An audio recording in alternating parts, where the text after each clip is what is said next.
everyone, Egman here with another video, and today we've got my version of the red-yellow security deck that I've been seeing gain a lot of popularity these past couple days. I first saw the deck from Eli Hill, who plays top 8 in the GyroSean event that I also played and got top 8 with my Megazoo. So there's going to be a link to his deck profile and Max Paris channel in the description below. So that's kind of like the tried and true version that is I think is really good and what I base my deck off of. So if you want to see where I'm coming from there, just to prove like this deck is really kind of crazy and on paper it looks like it doesn't really work very well, but it definitely does, and it can be really annoying and have some surprising interactions and everything like that. But let's just jump on into it. Also, real quick, there will be some gameplay of this on my stream that I had with True Pain Gaming, so that's going to be released tomorrow as a recording. So if it's not in the description right now, it will be tomorrow. And then also there will be a deck list in the description of what the physical list is right now. And then I'll also be talking about some replacements after playing this deck that I'd be considering and maybe do in a future update for this list as well.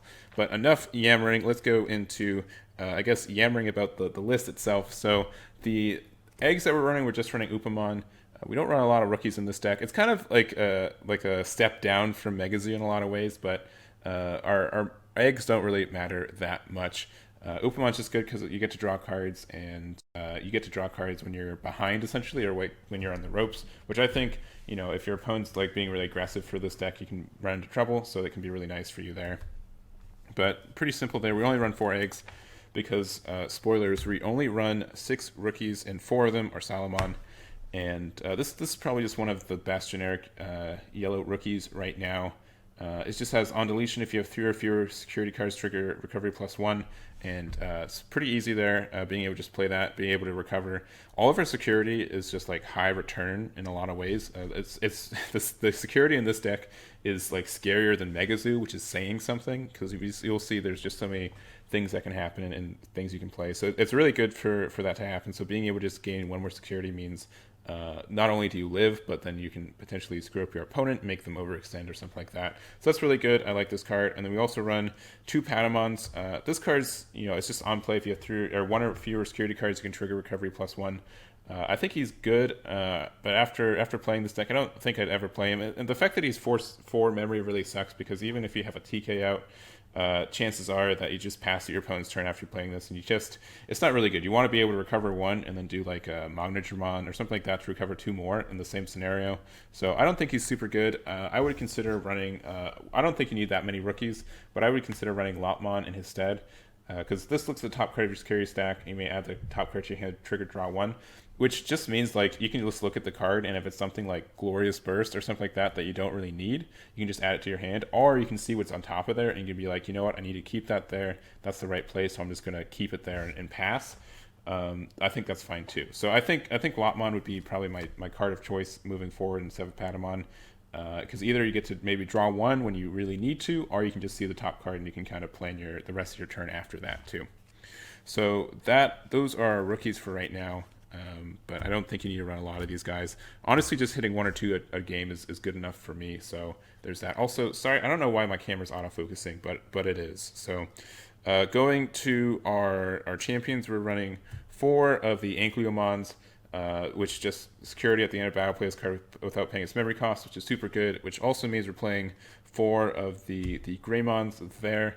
The original build only has 4 of the Greymons, but this version kind of has more of a yellow chain. It doesn't rely on it very heavily, but it does always have the option to do it. So these Ankyomons is really good. And then also just being able to play more cards from your security just means you can have like surprise lethal. Kind of the name of the game for this deck is to kind of surprise your opponent with a lethal that they weren't expecting. And so these Ankyomons coming out and having like 1 more Digimon out than your opponent was thinking you'd have next turn is really good. 1 more swing than you thought. And so Greymon's the same thing. If I was to add more of these guys, I think Airdramon is the next one to choose, just because it's blue, and you'll see that kind of helps. We have like some reasons to go into a blue guy as well.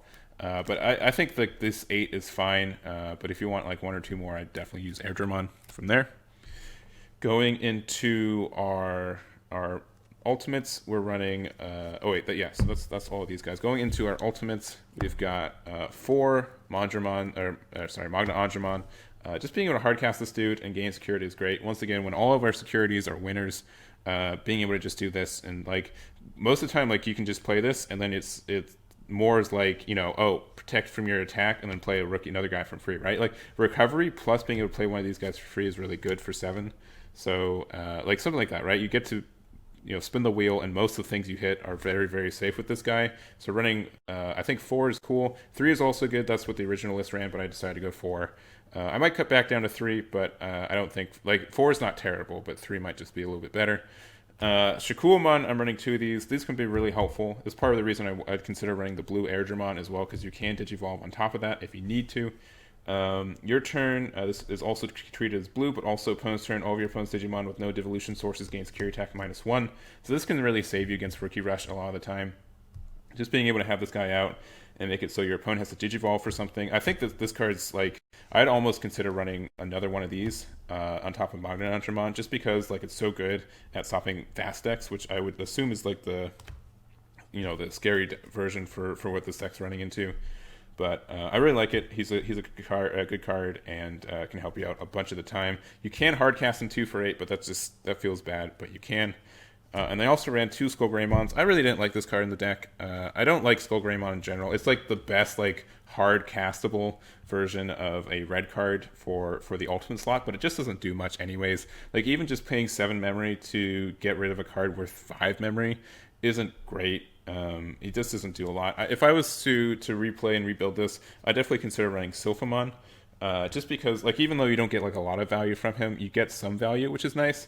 And like on Digivolving, change the original DP of your opponent's level 4 lower Digimon to 1k, and then you get to do some fancy things with it as well. Like this can go into a red or yellow, which you can see in a little bit is kind of nice. And just kind of fits the theme. Just being able to like Digivolve on top of any of these guys too can be really helpful as well. And the fact that it only changes the level 4 lower to 1k kind of sucks. But you can play this, and then you can like make a really good, like, as we'll see, like a Volcanodramon played on top of it. So like Digivolving there and then playing Volcanic feels really nice. The fact that it costs 3 memory to do so is kind of tough though, because then Volcanic you need to have 4 more memory to do that with Volcanic, but it's okay. It's an okay card. I like it. Just the fact that you can go into either chain, I think, is good enough to try it out, maybe just once, and see if you like it.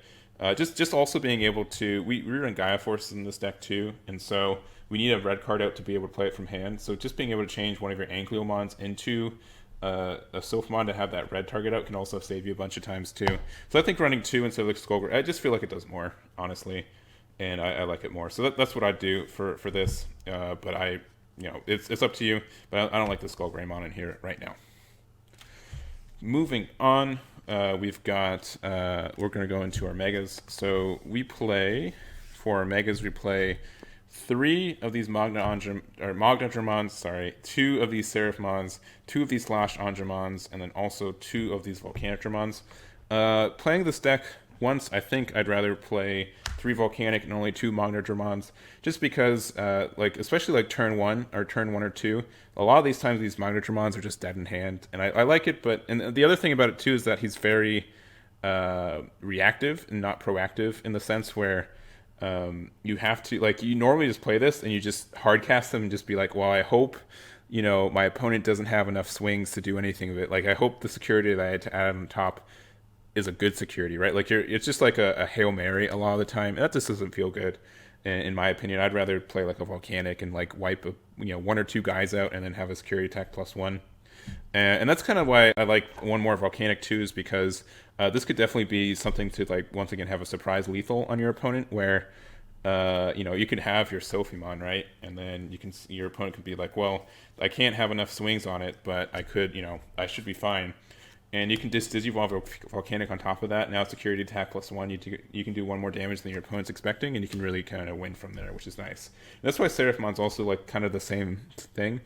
So when Digivolving, you recovery +1, and then when you have 3 or more security cards, this gains security attack +1. So once again, being able to just have like a second security swing with this guy can feel really good as well, and can really can steal some games from your opponents just because you're doing 1 more damage than you think you're doing. So that's good. Slash Andromon's never a bad card. Being able to just Digivolve and do something -8k is really, really good. So I like it, and he's in the deck. So that's the megas. Once again, I think one more Volcanic instead of Andromon is the better choice, but I'll leave that up to you guys. So that's all the Digimon. We don't run a lot of them, But we're going to go into Tamers real quick. We're only running 4, but they're all TK, so they're all really, really good. Being able to just look in your security, see if you have to change it, if you need to fix it or anything else is really good. Being able to just start at 3 memory every turn is really good too. I think you can run 3 if you don't like running 4. But just being able to see 1 a game, I feel just helps you out so much and makes sure you don't get memory choked by anything, because memory choking, especially against like Rookie Rush or Impale Dramon, I think is really common right now. And it can really just fix your security. Like if you have like 2, like a Patamon in there, but like, you can just see like all the rest of your security is gas, go for it. Like it just feels good, and I like it. So I think you run 4 of this. You can run down to 3, but no less than 3 from there. We're also running, so this is where like all the power comes out. So security, we're running 4 Eden's Javelin because this card's good. We're running 4 of the 7 Heavens because this card's good. And we're also running 3 Gaia Forces. I'm definitely going to pump this up to 4. The only reason I'm running 3 right now is because we're not running any of the Red Tamer tie.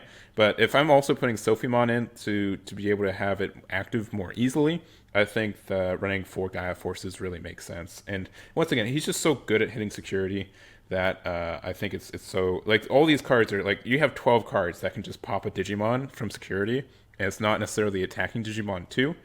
So that just feels really good. Like being able to play something where 7s, or 7, 6, or 8 memory for free feels good when you have like 7 or 8 security. So I like the card. I think it does a lot of good, and can really help you out. And then the last 4 cards in the deck, we've got 2 Glorious Bursts. This doesn't do anything in security, but if it is in security, you can use TK to find it and get it out of there, and then just play it for free, or play it for 1 less because of TK.